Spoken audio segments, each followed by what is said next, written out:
freaking first cut. Golly. Welcome to the First Cut Podcast. I'm Rick Gehman, and this is your round one recap for this week's Tour Championship. Joining me to break it all down, Kyle Porter is here. Hello, KP. What's up, Rick? Not much. What's up with you?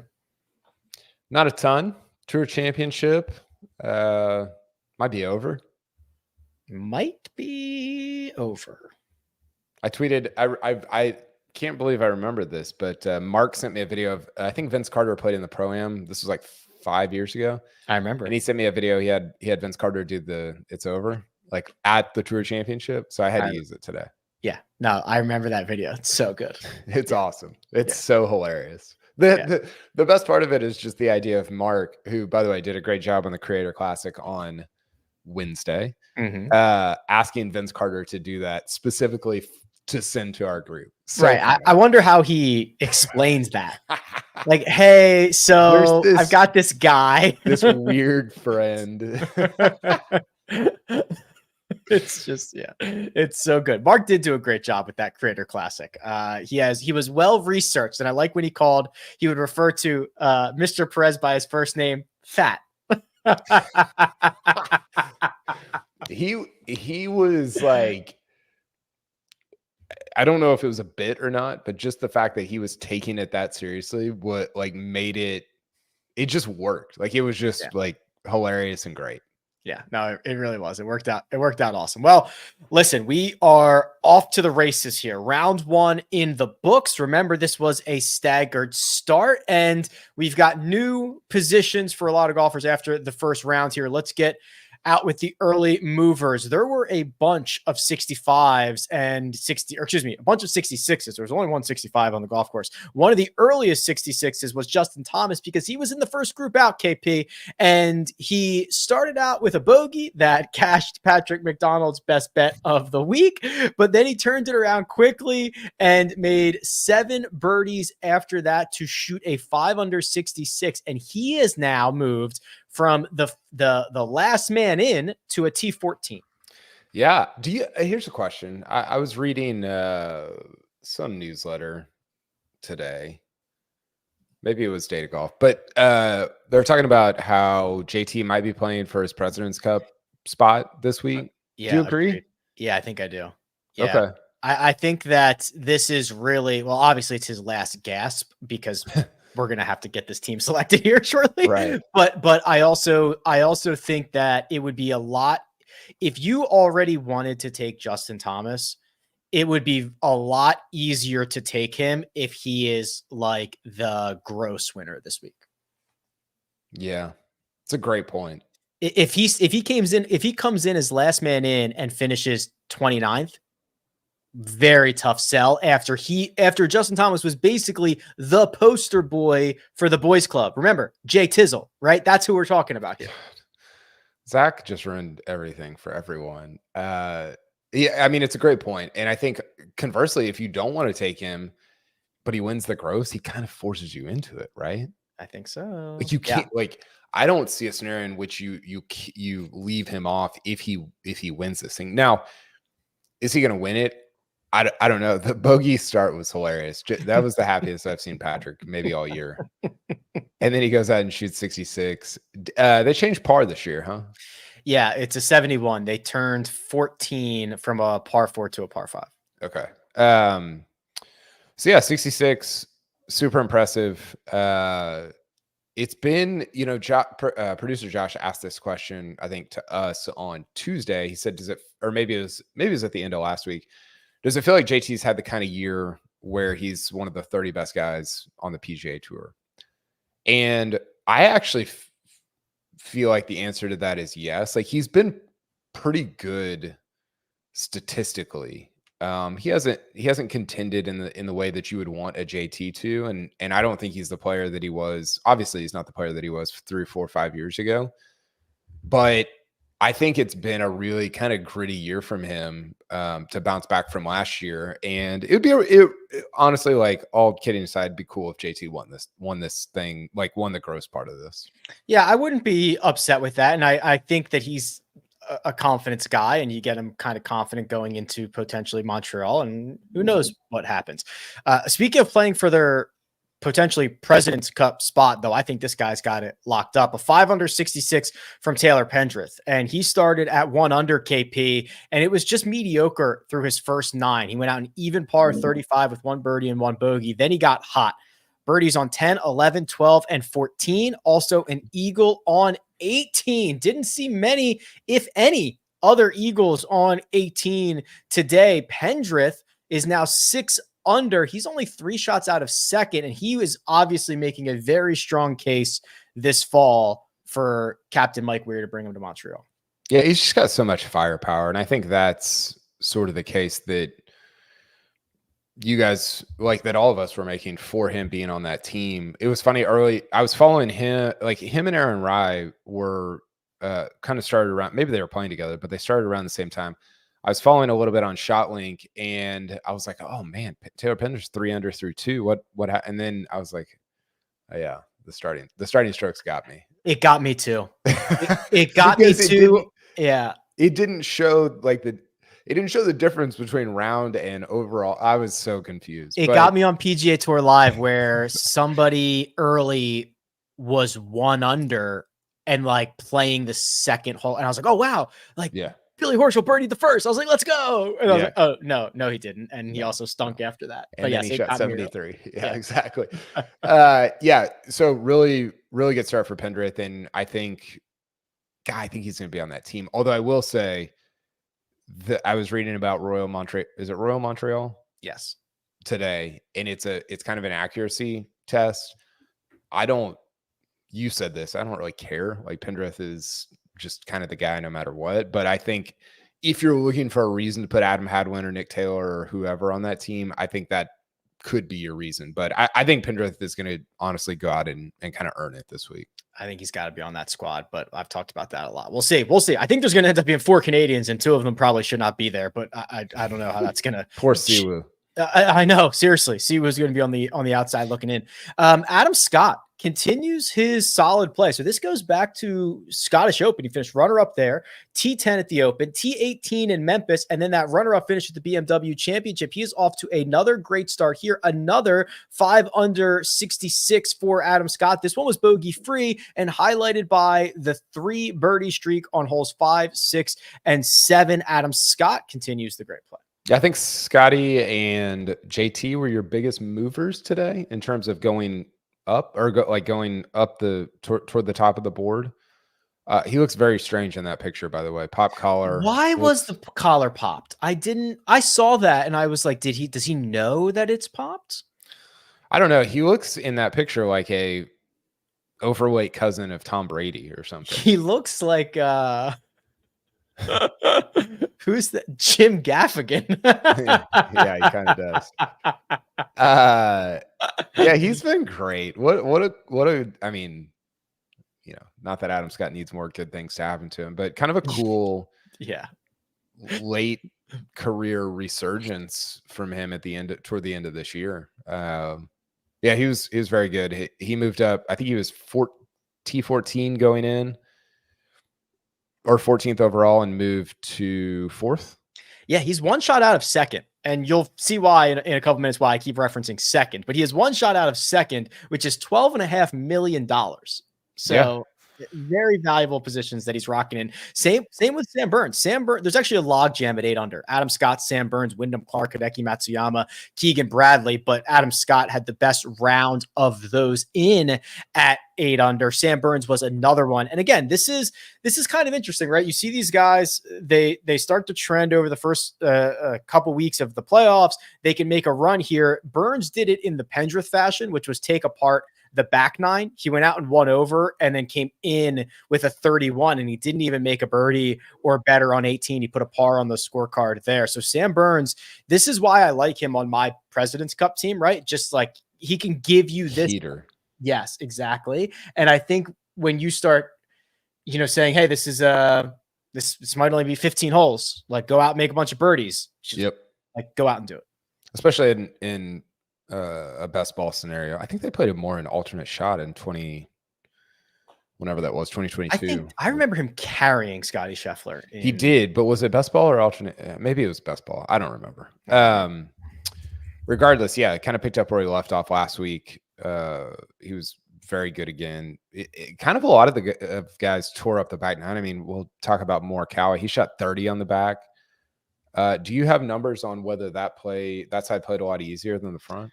I can get it for you in about 10 seconds. It is, played a lot easier. The front played a half stroke under. The back played 2 under, so 2.5 under.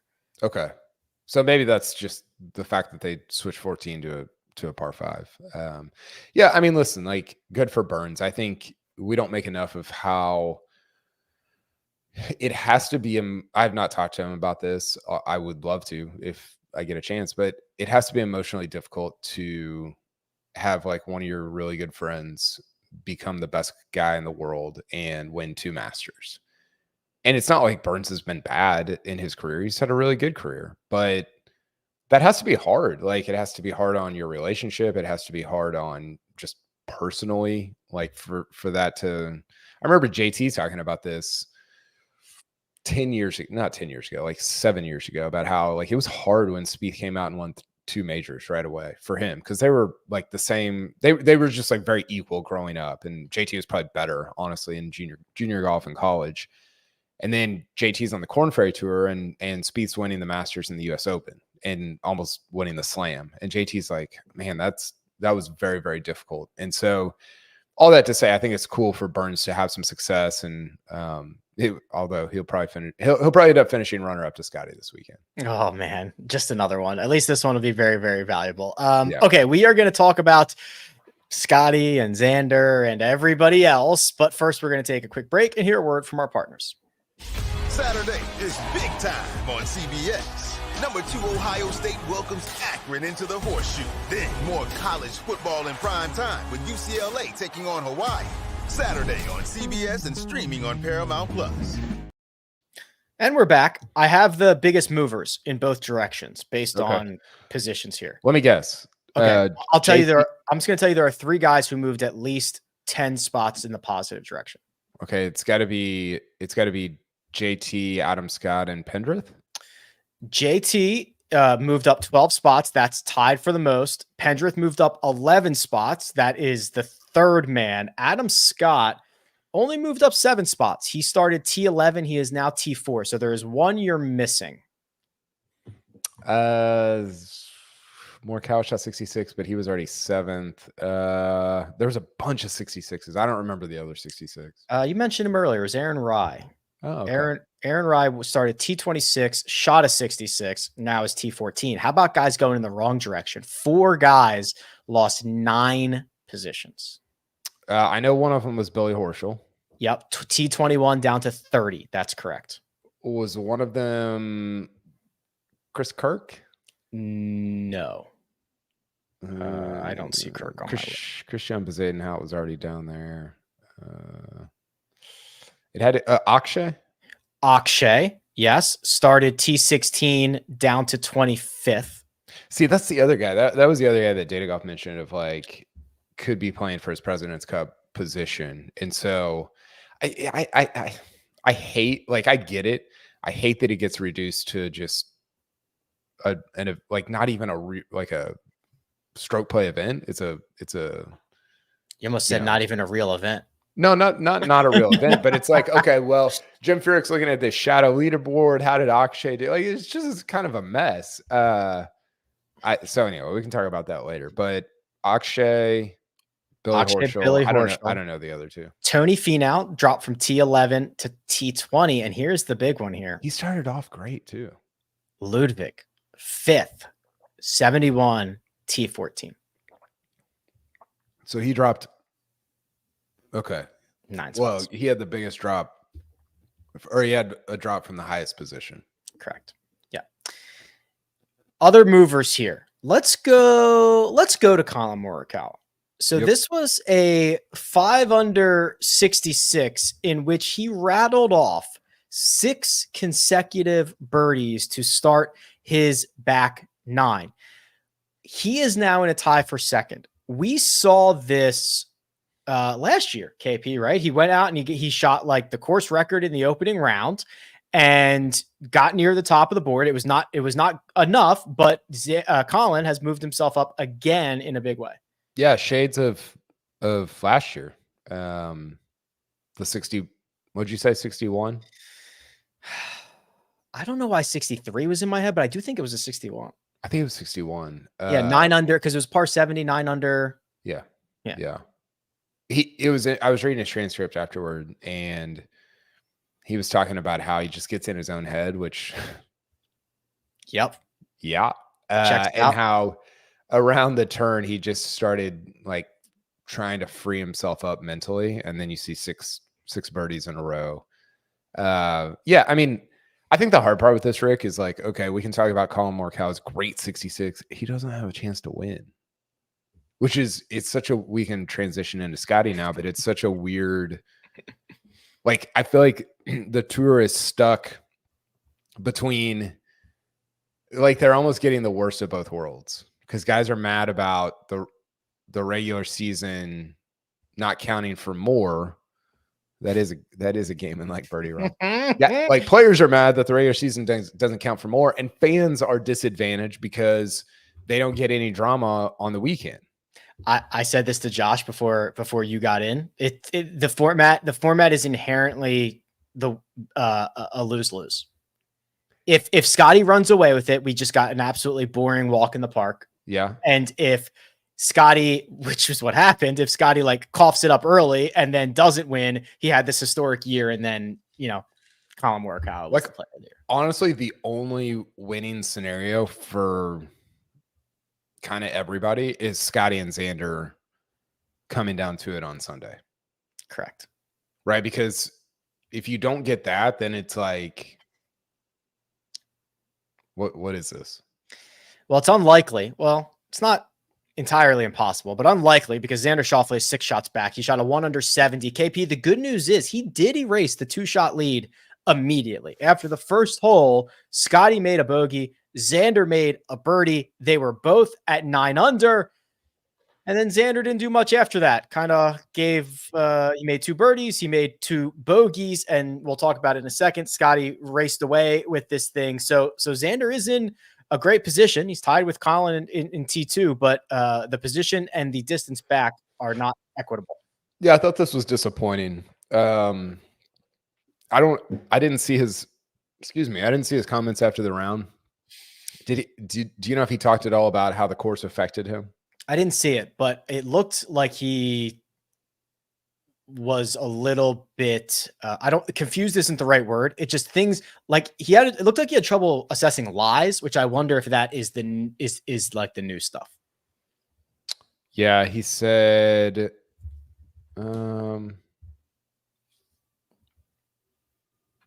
probably just reverted back a little. Unfortunately, I'm going to go hit some balls right now with the sun setting here, but I'll figure it out.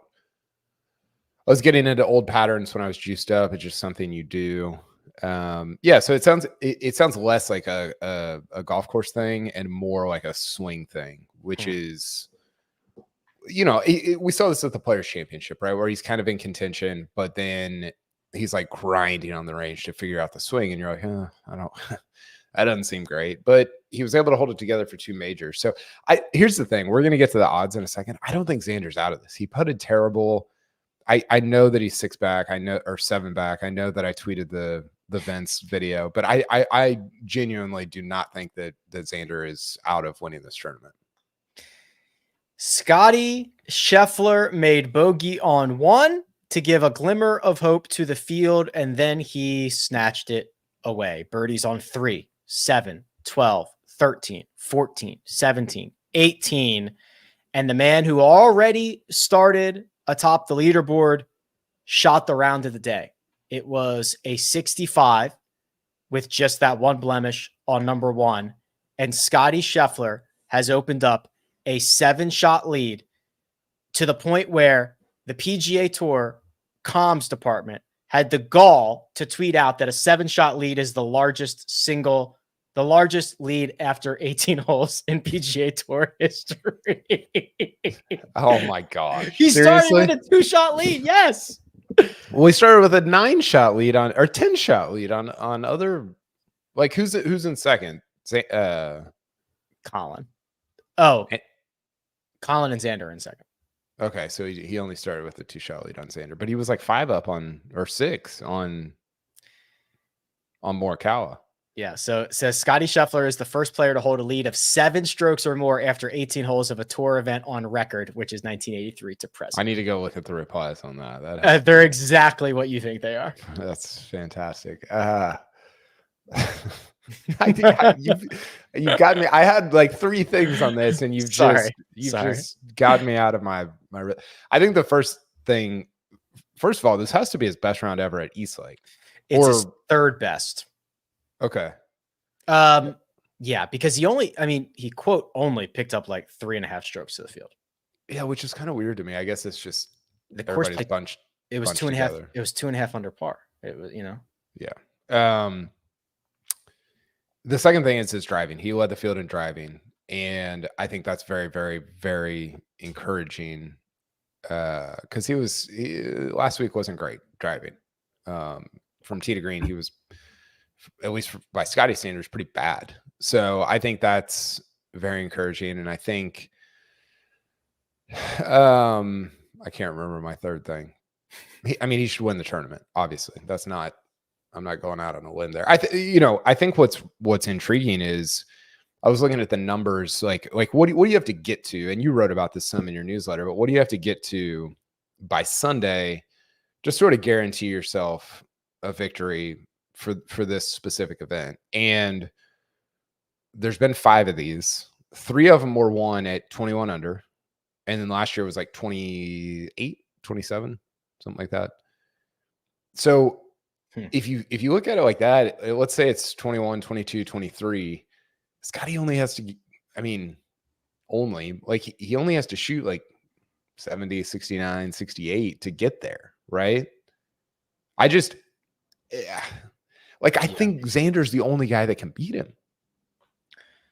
Yeah, because let's call it 22, just for easy numbers. So Scottie's got to get 6 under. 2. Yeah, 6 under in the last 3. But Colin has to get 12 under in his last 3 after already shooting the 66, which is in all likelihood his lowest round of the week. Yeah, the math just doesn't work. So I think it, before today, you could say, okay, well, Scottie could shoot 75. He's not going to, but he could. And then you bring some guys into it. Now,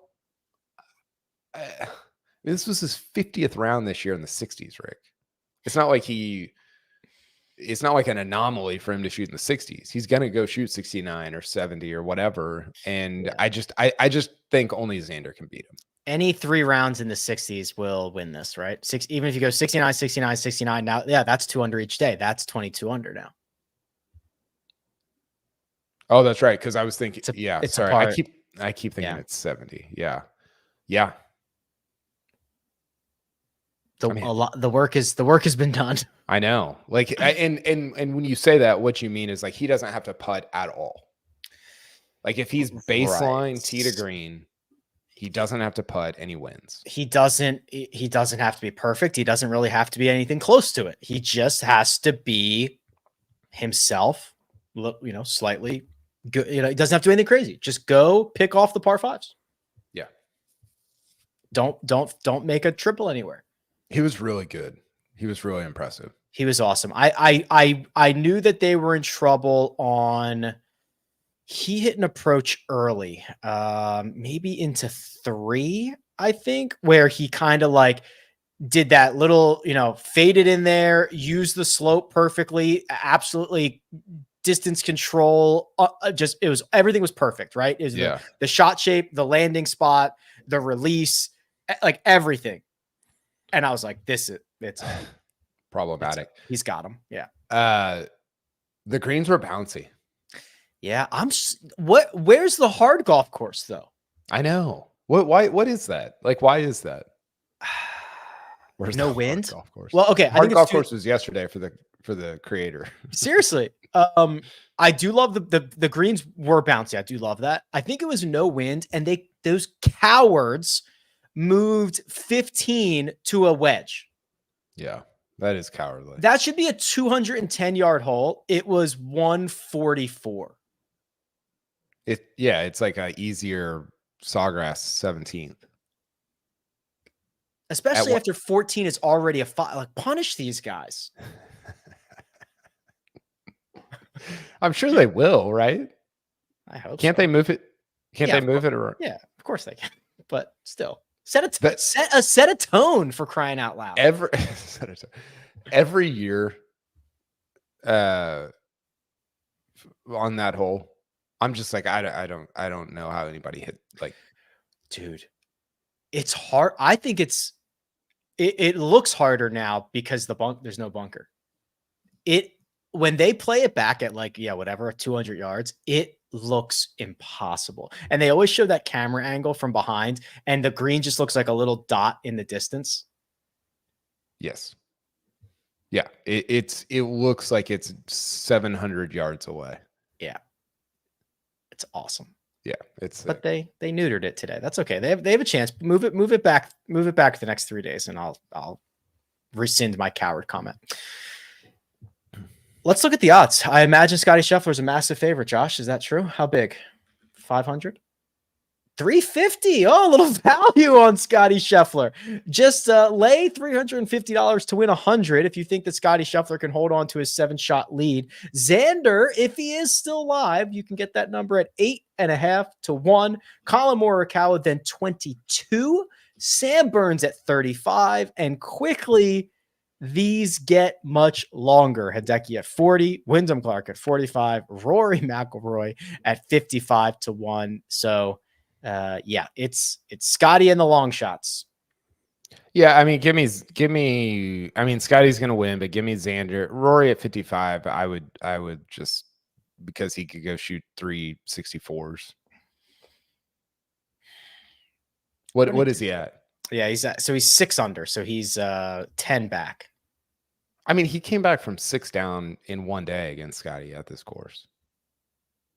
And that's the part that's the part with Xander where you're like, okay, what's the path? The path is don't putt that bad, and Scottie's blown a 6-shot lead at this course in this tournament before. So get within, I don't know, 4 on Sunday, and then okay, see what happens, right? Because then it gets, I guess, at least a little bit interesting. But yeah, give me most of it on Xander here.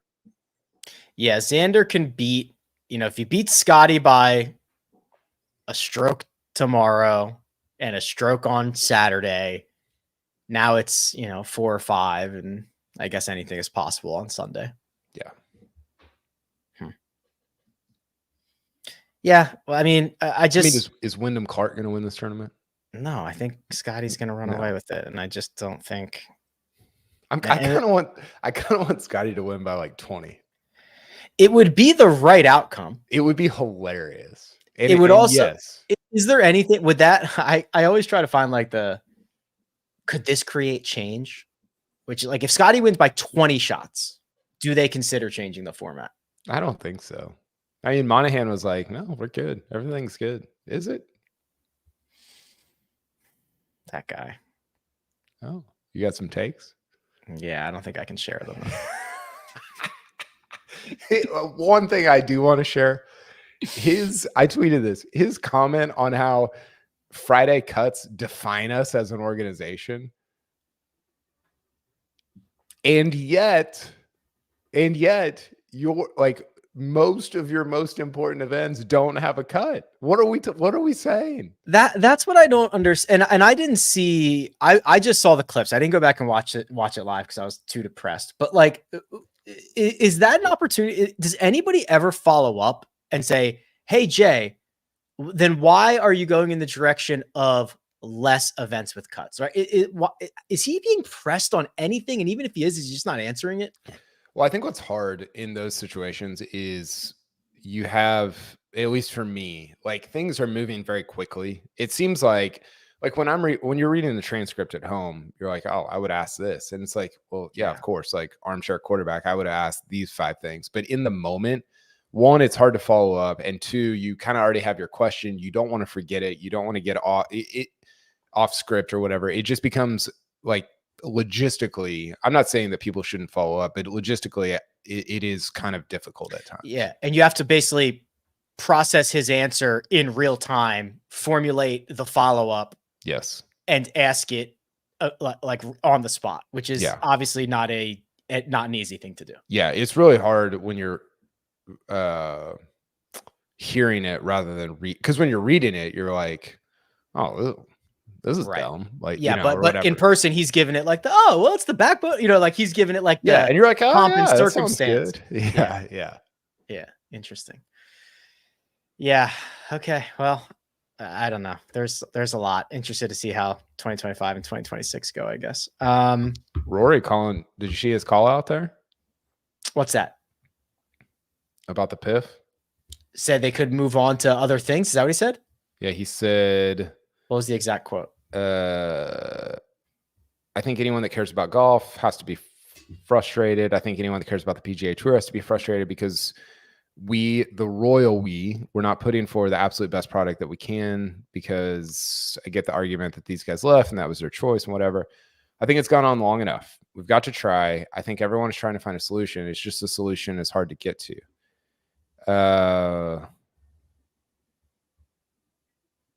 Where is it? Maybe they didn't put it in here. Really? Did they scrub it? No. What's the line? Because I've got Bob Harrick's thing up. Does he say something like I thought there would have been more progress made, which is unfortunate. I think at this point everyone's just getting bored of it, just getting tired of it. It's just become a bit of a cloud over golf, but a very niche cloud, That's true. I wish more would have been done, but there doesn't seem to be a lot of willingness from some people to try to fix it. I think if it doesn't happen soon, then honestly, I think PIF and the Saudis are going to have to look at alternative options, right? I think that's probably I'd say that's the next step in all of this if something doesn't get done. That means European Tour, right?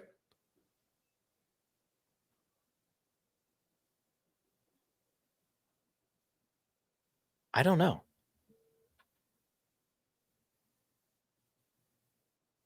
It has to. I mean, what are the other options? Like, yeah, I guess. That's always yes, been yes. Okay, that's always been like the PIF and the European. They've always kind of been cozy adjacent, which I think would have made a lot more sense, wouldn't it? If we go back 2.5 years. Yeah. I mean, knowing what we know now, I think yes, but I think the pipeline of players for with the PGA Tour is very enticing from a building up a company standpoint. If you're the PIF, if this was the last season of Live, I don't think that's going to be the case. How many of their 48? I think more than half of them would just effectively retire, right? Seriously. Yeah. Yes. I don't know about more than half, but yeah, a not insignificant amount. Yeah, like Henrik Stenson, Paul Casey, Graham McDowell would just Charles Howell III could retire if he wanted to. Dustin Johnson would probably be like, all right, well, see ya. I don't need to play golf. Like, what do I need to play golf for anymore? Deuces. Yeah. Martin Keimer, they would just be retired. Yeah. Because they're not going to try to grind on any other tour, nor could they. Kevin Na would retire. It'd be interesting. That'd be weird. Yeah. What would Brooks do? Brooks would be on the Ben Hogan schedule where he only plays the majors and one other event. He's on him and Tiger have the same schedule. Yeah, it's a combo deal. If you get Tiger, you also get Brooks. Yeah, but he's not playing in anything else. He plays the hero and 4 majors. Yeah, perfect. All right. Anything else before we get out of here? No, I'll be back this weekend. I'm off tomorrow, but should be a fun weekend. Okay, well, enjoy the day off. The First Cut Pod will be live on CBS Sports Network at 1 p.m. Eastern Time. That will be the live look-in updates for the Tour Championship, and there will also be a round recap, after the conclusion of the round, and then, of course, the same normal schedule for Saturday and Sunday. For now, big thanks to Producer Josh does all the hard work behind the scenes. Kyle Porter is available at Kyle Porter CBS, and you can find me at Rick Run Good. This has been The First Cut. We'll catch you next time.